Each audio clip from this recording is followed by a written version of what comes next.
बिहार में बंटवारे को लेकर के आए दिन कुछ न कुछ शगुफा उठता रहता है। पप्पू यादव कहते हैं कि भाई ये बैंकॉक तो है नहीं कि अमित शाह घूम करके चले गए, जरूर ये बंटवारे की बात हो रही है। बीजेपी के नेता कहते हैं कि ऐसा कुछ भी नहीं हो रहा है। तो आखिरकार इसके पीछे का सच क्या था? और जिस तरीके से समृद्धि यात्रा के तहत नीतीश कुमार अब सीमांचल के इलाके में पहुंचे हैं, यात्रा चल रही है उनकी, उसे अब फिर से चर्चाओं का बाजार गर्म है कि क्या नीतीश कुमार वाकई समृद्धि यात्रा के तहत ही गए हैं या फिर वहां की जमीनी हकीकत तलाशना चाहते हैं। पूरे सीमांचल में क्या भावना है, क्या पॉसिबिलिटीज है, उसको समझना चाहते हैं। तो क्या इसके पीछे का पूरा सच जानेंगे आज की इस रिपोर्ट में, तो इसे आखिर तक जरूर देखिएगा।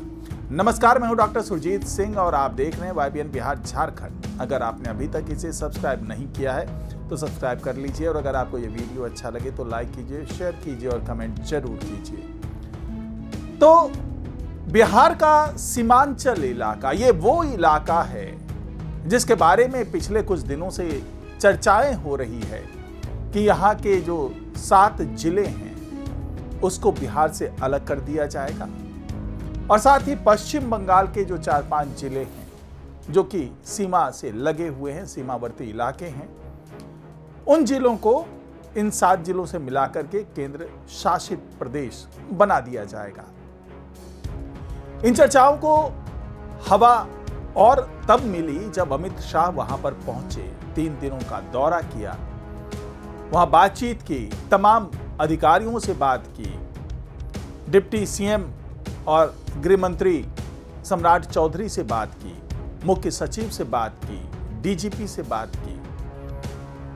चर्चा यह थी कि भाई वहां पे जो घुसपैठ हो रहा है, वहां पर जो राष्ट्र विरोधी हरकतें हो रही है, गतिविधियां हो रही है, उस पर कैसे अंकुश लगाया जाए, कैसे उस पर लगाम लगाया जाए, इसी कोशिश के तहत अमित शाह आए हैं और जल्दी ही वहां पर कार्रवाई होती हुई दिखेगी।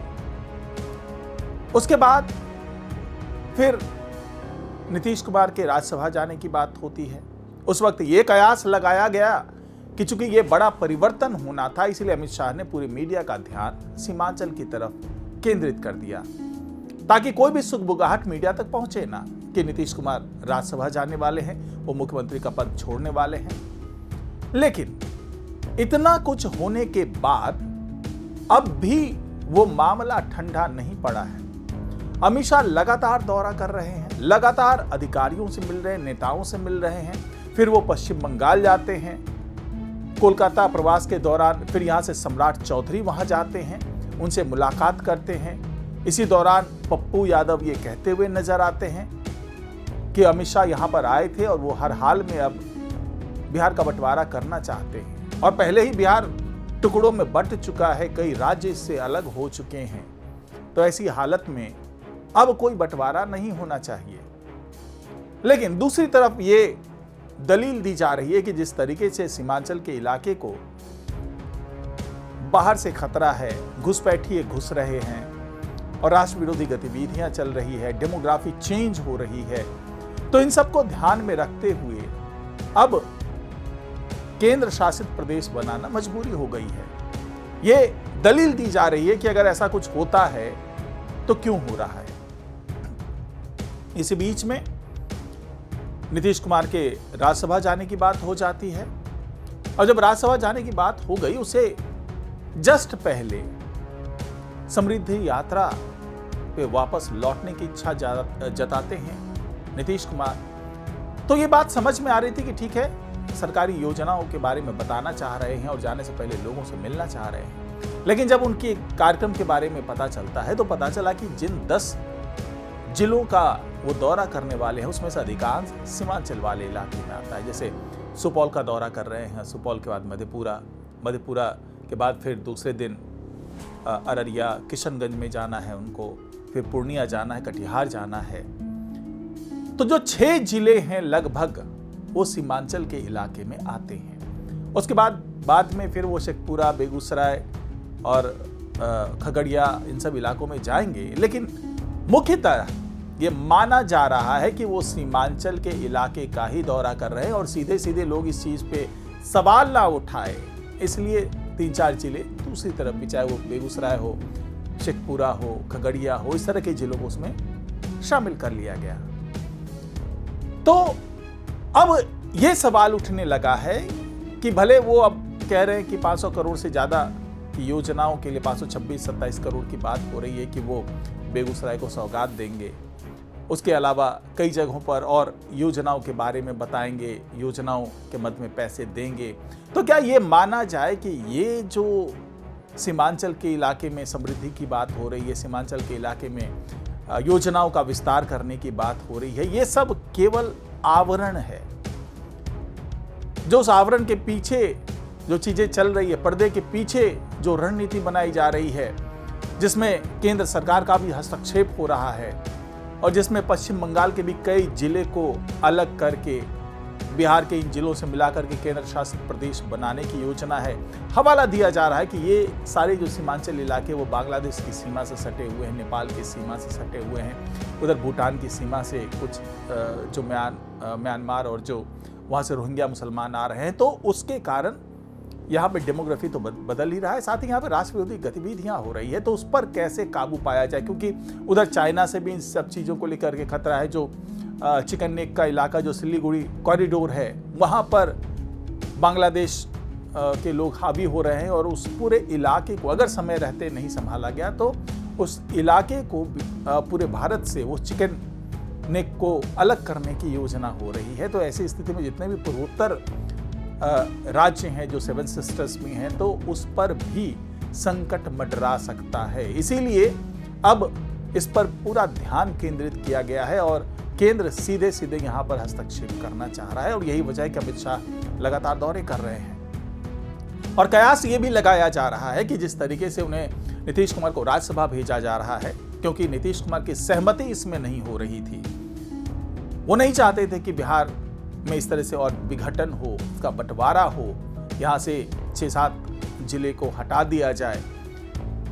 तो एक बीच का रास्ता निकाला गया कि ठीक है, अगर आप सहमत नहीं हैं तो आपके सिर पर यह ठीकरा ना फूटे, इसके लिए आप राज्यसभा जाइए, वहां पर बीजेपी का मुख्यमंत्री बन जाने दीजिए और ये सब कुछ जो भी तोहमत है, जो भी आरोप लगना है, वो बीजेपी के ऊपर लग जाने दीजिए, कोई दिक्कत नहीं है।